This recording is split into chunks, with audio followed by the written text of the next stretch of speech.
up, Whitey Nerdigans? This is the one and only Packer Girl 89, and today's Anime Nerdigan live reaction video is going to be for Devil's Line Season 1, Episode 1, titled Dark Side.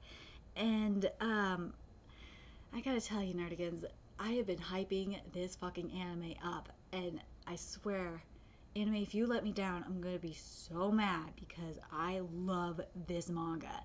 Devil's Line manga is like the new Tokyo Ghoul for me anyway. But instead of ghouls, we got vampires going on here, and this series is really complex like Tokyo Ghoul. It's really freaking fascinating. Anyway, without further ado, let's get to this episode. So, before we even get to like the adaptation of chapter 1, we actually get to see we get to see a fucking devil or a vampire killing, and it's freaking awesome. And and this animation is just fucking badass as hell. And like initially I thought it was Yuki's dad, and I kind of wanted to be Yuki's dad because of what's going on in the manga, but I don't think it is. I think it's either the demon that the F Squad is chasing, or the devil, excuse me, that they're chasing, or oh my god, Atsumori. And god, it's so goddamn cool. Anyway, this animation is just awesome. Anyway, let's get to this opening song.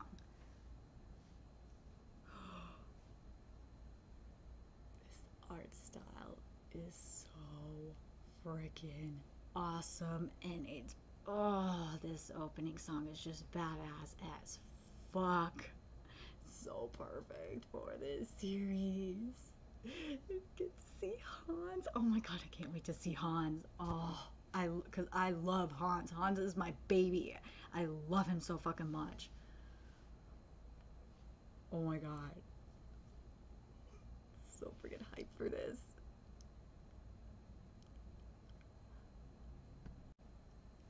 And going back for a second, I still think that devil is Yuki's dad because he feels remorse, and that's how he, it's described, from what we've seen slash have been told in the manga, that he feels remorse about what he did, and he's so important.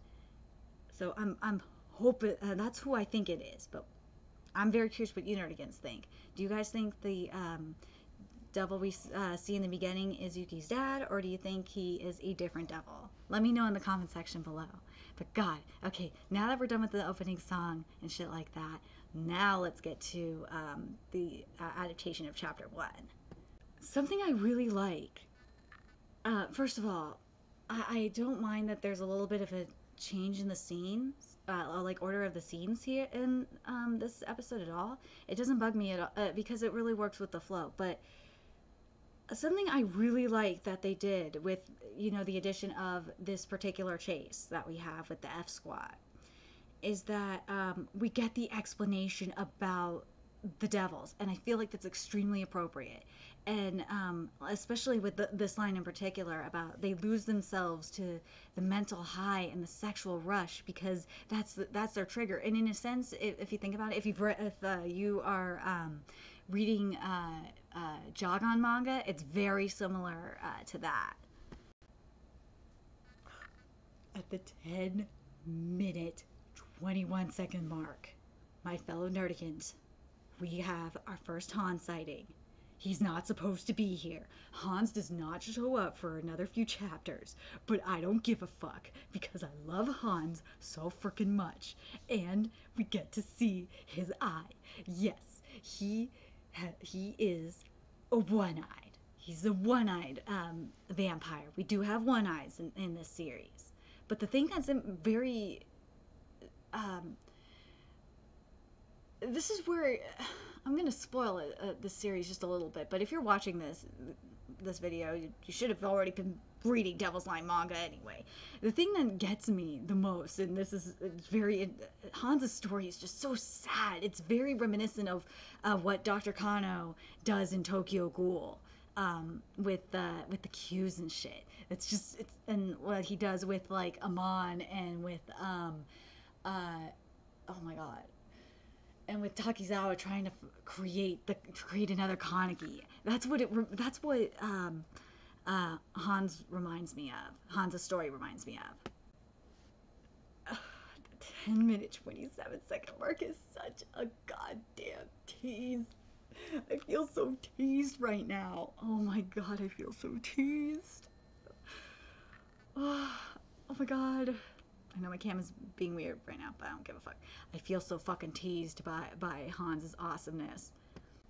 First of all, I gotta say, this music is freaking fantastic. This animation is gorgeous, but what's really getting me right now, besides that piercing stare we had from Hans, but those piercing eyes from Yuki Anzai. Oh god, anime, you captured his stare like perfectly. I love it. I think the only thing bothering me right now, and this is animation wise, is I think Tsukasa's hair is too short. That's the only thing that's kind of pissing me off. Is Tsukasa's hair is like just a little too short. Okay, at the 13-minute, like 22-second mark, when Yuki bites his thumb, there's supposed to be some blood coming out of that thumb. Where is that blood? That entrance at the 15-minute, like 10-second mark by Yuki is just everything. It's awesome. Oh my god. And Yuki's voice is freaking fantastic. What? This line was skipped, which was, oh, you confess? To tell the truth, I don't know who you are. You needn't be so worried. Was skipped, but I gotta say, something that this anime is doing really nicely is the facial expression for Yuki in particular, because it's got like they even got the bags under his eyes. Oh, it's so freaking nice.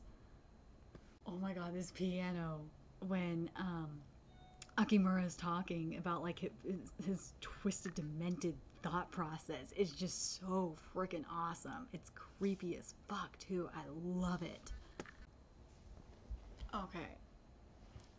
This is where I'm gonna have to criticize you, animation. It's when we get the close-up of Maru's face, and this is when he says, or is it better just to die? And you see like the veins and shit on his face. It does not look right in the anime at all. I'm so disappointed because we're going to be seeing that kind of facial expression a lot in this series. So anime, you need to fix that. You need to get that shit down.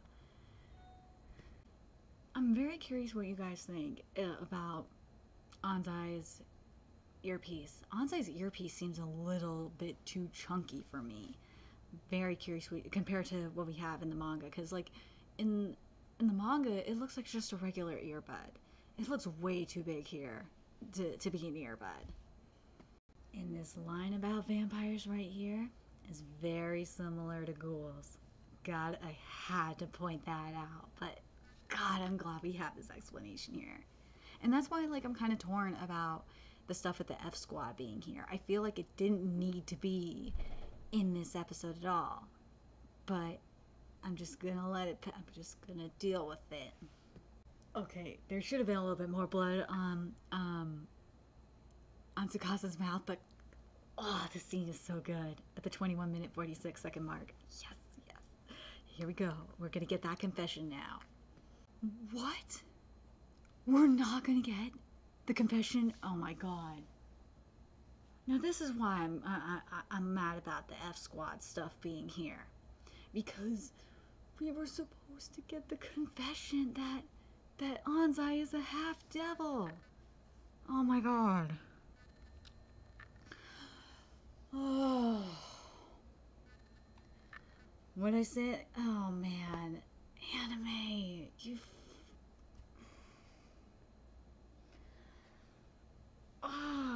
I'm so mad at you right now. You have no idea. I'm extremely angry at you right now, anime. You've ruined it. I know we'll get it at next episode, but it shouldn't have been next episode. The F Squad stuff should have been next episode, if anything. I feel like the F Squad stuff, the stuff with the F Squad, and the stuff with uh, and even though I love seeing Hans, shouldn't have been there. We should have not had that there at all, because I wanted that confession about Anzai being a half devil. Wanted that shit there, because that's like the that needed to be there. Like, what the fuck, anime? What were you thinking? Overall, would I say this is like the best first episode of spring 2018 anime season? No. I still see this. Captain Tsubasa is still better. Sorry. Captain Tsubasa is way better. I love you, Devil's Line. I feel this was a good episode, but I feel let down. That ending really let me down. I feel so let down by that because I really wanted that confession. But so far, Captain Tsubasa had the best. So far, Captain Tsubasa is better than Devil's Line. I'm gonna say it. But something that Devil's Line actually did right compared to you, Studio Period and Tokyo Ghoul Re, is it actually did pacing correctly. The pacing was actually pretty nice. And something that I realized that you could have even gotten rid of that scene with the like Tsukasa, like that little filler about Tsukasa thinking about her relationship with Akimaru. You could have gotten rid of that shit. I just wanted that confession in there, but like we really didn't need that. We didn't need that F Squad stuff. So from a manga to anime adaptation standpoint, this was okay. It was beautifully animated and all that. I'm kind of scared with what we're gonna do adaptation wise. Please, anime, please don't. Piano no Mori, it's all in your hands now, man. I'm praying Piano no Mori really steps it up because I love Piano no Mori manga, but I'm so. But as of right now, until I see Piano no Mori, I would say this is my dark horse anime. But anyway, let me know your thoughts in the comment section below, and remember to like, comment, share, and subscribe to Nerdigans Inc. if you love what I'm doing and want to contribute to my channel expansion. There's a few ways you can do that. You can donate to my PayPal, GoFundMe, Patreon, or purchase something off my Amazon wishlist. All that's in the description box below. Also, make sure you follow me on Twitter, Twitch, Facebook, and friend me on PlayStation Network. All that's in the description box below as well. Till next time, Nerdigans, I'll be seeing you later. Bye!